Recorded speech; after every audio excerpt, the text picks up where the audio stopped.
Hello, dear friends. I'm Carly Wharton, and welcome back to Owning Authenticity.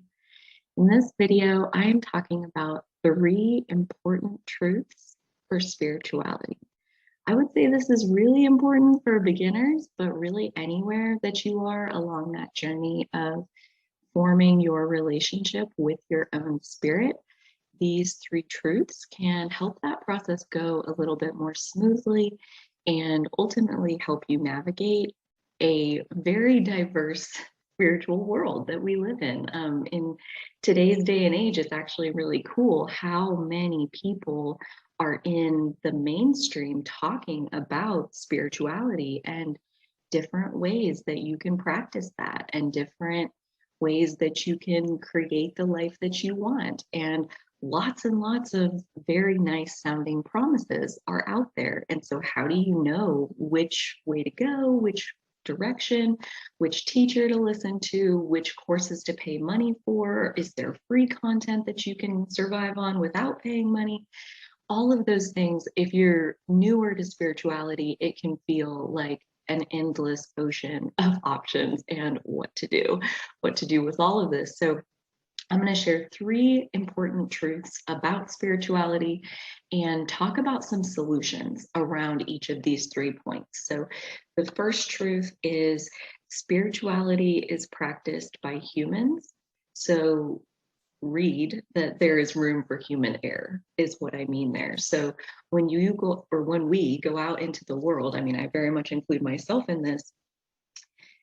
When we go out into the world and we encounter all of these various teachers who are teaching sometimes very overlapping ideas, sometimes very unique ideas, and how do you know which one is saying the right stuff? I mean, sometimes like they're saying maybe opposite things. So how do you know? They are all humans. They're all humans, just like you yourself are human. So the best that you can ever do is to turn inward. This is the solution piece, is to turn inward and practice your relationship with your intuition. Practice your instincts for knowing what's true for you. Because the biggest version of the truth is that there really is no like one personal or like one universal truth. There's like each person individually interacting with reality is having their own truth. So the best you can ever do is to know what's true for you. And to be able to know that, you have to be able to hear your intuition. So practicing your intuition and getting in tune with that, there's lots of material out there about how to practice your getting in touch with your intuition. But being able to hear your intuition, you're going to be able to listen to content from wherever, whoever, and to be able to feel in your own system if this resonates as true, or if this is just like, I don't think so. I don't think so. I'm hearing what you're saying, and in my system, it doesn't compute. So I automatically like, nope, that's not my truth. And when somebody does say something and it lights me up and it gives me chills and it, like I get all of these other thoughts that start flowing around. Yes, that's true. And my brain just will go. So that to me is me landing in the middle of truth. So at that point, it doesn't really matter a whole lot, like outside of just staying in the groove of that feeling. So as long as I'm consuming things that are resonating and lighting me up that feel true, I'm good to go. So there is no right or wrong. And the right teacher for me may not be the right teacher for you, because my truth and your truth may not be the same thing. And I'm betting they're not, because otherwise, like only one of us would have come, right? Like each individual being that's here has manifested its own vessel because it has its own truth to express, is my personal belief. You run that through your system and see what you think. Truth number 2, attachment to outcomes. Attachment to outcomes and spirituality are like oil and water. They don't mix. Attachment to outcomes and spirituality are like oil and water. They don't mix. What I mean by that is there are a lot of people who come to spirituality and to their spiritual work for a specific outcome. Like, I want to manifest my life partner. I want to manifest my dream business. I want to manifest a home of some sort. I want that thing. So I'm practicing spirituality. I'm practicing my positivity because I'm going to use the power of positive thinking to reel in my soulmate. Like that's why they're doing it. And that's tricky because a lot of practitioners, a lot of people who practice this stuff, law of attraction, or like trying to manifest things, for my personal experience, I'm not able to manifest a specific thing, like I don't know how to do that. I've manifested things before. Let me tell you, I have lots of stories of manifestations that I have, but I've never been able to say, I want that, and to have that thing like drop into my reality. That's not been my experience of law of attraction. It's been more like, what I want is, let's say, the example of a business. I want to have my own business. And why do I want to do that? Because I want opportunities to be creative. I want to be in creative control. I want to work on things that I feel passionate about. I want to work when it suits me. These are the kinds of things that I wanted. And then I realized I don't actually have to have a business to be able to do these four things. I could be doing these four things in my spare time. And so I did that. I started doing that. I started being creative in my spare time. I started like playing with ideas that I was passionate about and actually working like I was working on something for real, but it was all just playing. I was just playing in my spare time, doing things that I thought were fun. I did that for about 5 months. And then out of the clear blue sky into my reality, the phone rings and it's somebody offering me 50% ownership of a grocery startup project for me to come and be the managing partner that gets it all set up. So I did want a business. I had no idea what kind of business it would be.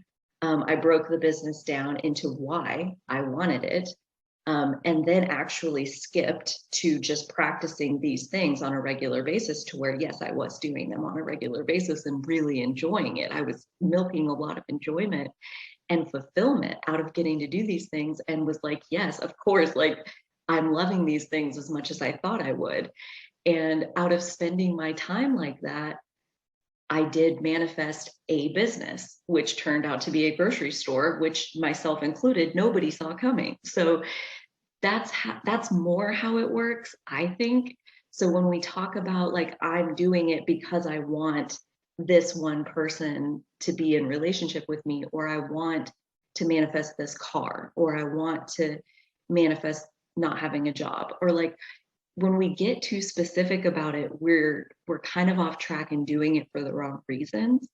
And the reasons matter. How you feel about what you're trying to manifest matters. And if you're doing it for ego type reasons, we shoot ourselves in the foot at every turn. We can't make progress along that path when our ego, our unconscious, our wanting to compete with society, like when that's where that's coming from, or when we're shoulding ourselves, like I should do this, or there's so many different ways that we can hold resistance.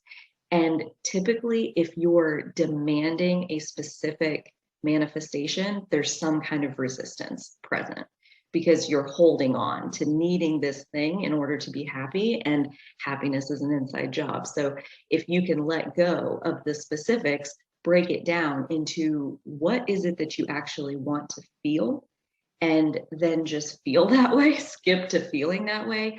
And the specifics, the specifics on all sides of your life, all facets of your life, they all manifest at the same time. So it's never going to be, I want a relationship, I want a business, in my experience, when things are manifesting out of the vortex, it's all of those pieces, and they are like folded in together like this. And so it's not ever going to be manifesting just like this piece right here.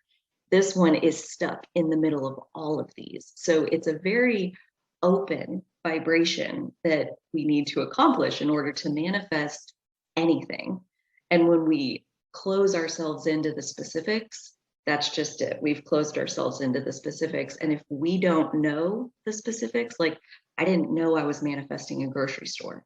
If I had been tuned into, I want this kind of business, my grocery store never would have manifested because I'm pointed over here in this direction. So when we open ourselves up and say, I don't really care what I manifest, I want to feel happy. I want to feel secure. I want to feel fulfilled. I want to feel satisfied with my life and my day-to-day experience. I want to laugh all the time. I want my belly to hurt from laughing so hard, like at least once a day. These were the kinds of goals that I was setting for myself.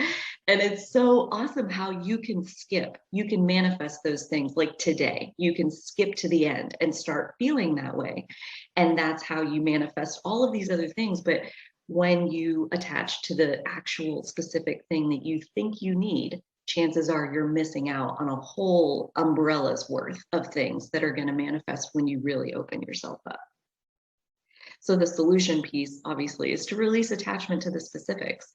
You don't need any one thing to feel how you want to feel. However we feel is a completely inside job. So turning inward kind of once again happens to be the solution here as well.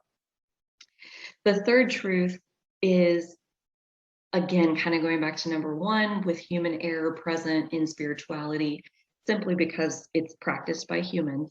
The third truth is have your own best interest at heart and expect that everyone else is doing that too.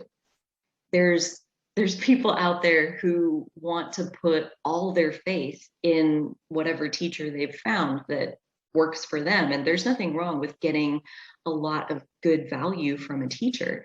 But when you put your faith and your discernment and your intuition, you hand over every single bit of your power to this teacher, and then they get busted for fraud, like that's a wake-up call that nobody wants to have to live through. And it's really not the teacher's fault. Like, yes, they're doing what they're doing, and I don't condone that at all, but why are you giving your power to them?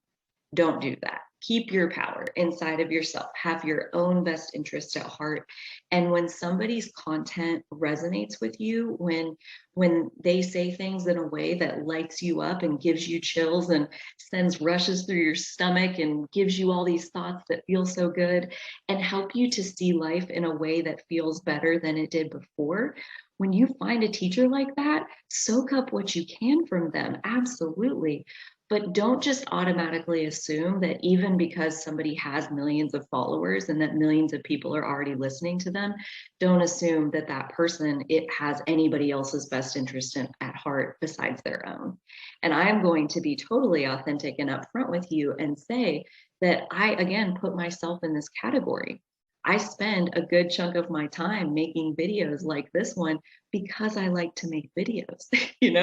I like to talk about spirituality. I like to study spirituality. I like to have a conversation about spirituality, and I like to make videos. So this hobby of what I do it in my spare time because it's fun for me. So again, if there's anything that you can get out of this video and it resonates with you and it helps you, take it with you and use it as much as you can. But if there's ever anything in my content or anybody else's content that doesn't jive with who you are and what you feel is true, be ready and willing to set that down, to reject it on sight, to say, no, I don't accept what you just gave me, and often that doesn't require words. It looks like I listened to 13 seconds of a YouTube video and I couldn't stand the sound of the lady's voice, or I didn't like the first idea out of his mouth, so I closed the video, or, whatever the case is, you just instantly direct yourself away from that. If it doesn't feel right for you, then don't stay there and navigate your truth, your path, your right path, based on how it feels for you. Let your experience be the guide. And around all of this is this idea that so often we are willing to give other people the benefit of the doubt instead of trusting ourselves. And this tool, this method for navigating a spiritual path, this method of following your inner guidance, it implies that you trust your inner guidance. So building up your own self-trust, your own self-reliance, your self-esteem, your self-confidence, your sense of worthiness, all of that kind of goes hand in hand with what I'm talking about, because until you feel like you have the ability to like get a read on a situation and listen to that read and then take action accordingly and then watch positive results, like it takes a second to have a moment like that. So there's trial and error, there's experimenting, there's just simply paying attention to, did you get a gut instinct? And whether you listen to it or not, whatever, pay attention to how the situation unfolds. And if you got the gut instinct that told you don't do it, and then you did it anyway, and then it blew up in your face, maybe next time you get a gut instinct that says don't do it. Okay, so this time I'm not going to do it. And then maybe it plays out better. And so you're like, oh, okay. So I can hear when my gut, when my instincts, when my intuition is talking to me. Okay. All right. So now, like, it's like that. It's like tuning into it one thing at a time. And to get the bead on it, to like get to listening to it in the early stages, it is totally trial and error. It is like trying to hear a gut instinct, making a decision, and watching how it works out. And in those early stages, your intuition isn't helping you because you're not good at using it yet. But it doesn't take long. It doesn't take long of practicing that before you're able to hear what your intuition has to say. And the more you can hear it, the louder it is, the easier it is to make decisions based on that intuition. And until you get there, it is all too alluring to give somebody else the benefit of the doubt. When they say something and you resonate that that's not true, that's incorrect. It doesn't feel right to me. It doesn't feel true to me, but they're saying it's true. I better give them the benefit of the doubt, okay. And I ran the grocery store for a few years and hired and fired and had a staff of 30 that turned over, it's part-time work. So there's a decent amount of people coming through that staff. And the hiring experience of like sitting with someone for 30 minutes and trying to get a read on them and then hearing what my gut instinct says and then watching how their employment turns out. And my gut talked to me and I didn't listen most of the time. So a lot of those experiences blew up in my face. And through things blowing up in my face, I have learned to listen when my intuition tells me something, because I know that usually what it's telling me is take the harder path in this moment. And I almost always was opting for the easier path in this moment, the shortcut. Like, no, I can't do the harder path right now. I need the easy path.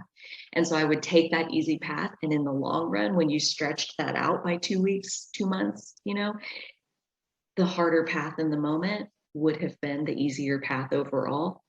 And the easier path in the moment ended up being harder, ended up being full of drama, ended up being full of like wasted effort and wasted energy. So it was like that. It was like my intuition could see what was best for me in the long term. And it took me a lot of, no, you don't know, you can't tell me, and I'm going to do it this way. And then it blows up in my face over and over and over and over. And eventually I gave in to my intuition. So it is a process. And only very recently have I begun to be able to hear my intuition so loudly that in the moment of someone telling me something that's bullshit, some like a lie, a bold-faced lie, that my gut, my system is telling me this is false. They are making this up. This is fabricated story. This is not real information that they're giving me. I act according to what my gut says. I do not respect the truth just because they say it's the truth. I I take my version of the truth, my intuition's truth, and what it's telling me in that moment. And I operate according to that. And since I have, again, it's a lot of times taking the harder path in the moment. But in the longer term, it is such a smoother ride. It is such a smoother ride to walk on your own path, navigated by your own truth. And of course, when you do that, that's different. Most humans are like herd animals, like they act in a pack. They have herd mentality where 90% of people think the same things for the most part, like boils down to the same stuff. And there are very few people who are literally walking their own soul's path according to what their soul is telling them is the right next step, and then the right next step, and the right next step. They're listening internally for that information. But I'm going to say, like, that's what we're here to do. That's what I'm here to do, is to listen internally and to walk the path that my soul is giving me one step at a time. And that happens through that resonance process, through true or false. I hear something in a documentary, I hear something, from this spiritual teacher, or I hear this in this book, or whatever it is. And every single bit of it runs through that system. And my system, my intuition gets to say, does this fit? And we want to integrate it, or is that bullshit? And that detection process, that discernment, is what makes life easier and easier and easier, because life is only difficult when we're accepting things that aren't meant for us. So I hope this helps. I hope this gives you some food for thought and some questions, if nothing else, some seeds to plant in the back of your mind and see what realizations might come with a little bit of, time for marination. I thank you so much for listening. If you haven't already, I invite you to subscribe to my channel to be notified of new daily videos. Thank you so much again for being here and your energy on this space. Until next time, dear friends, thank you so much, and I'll talk to you later.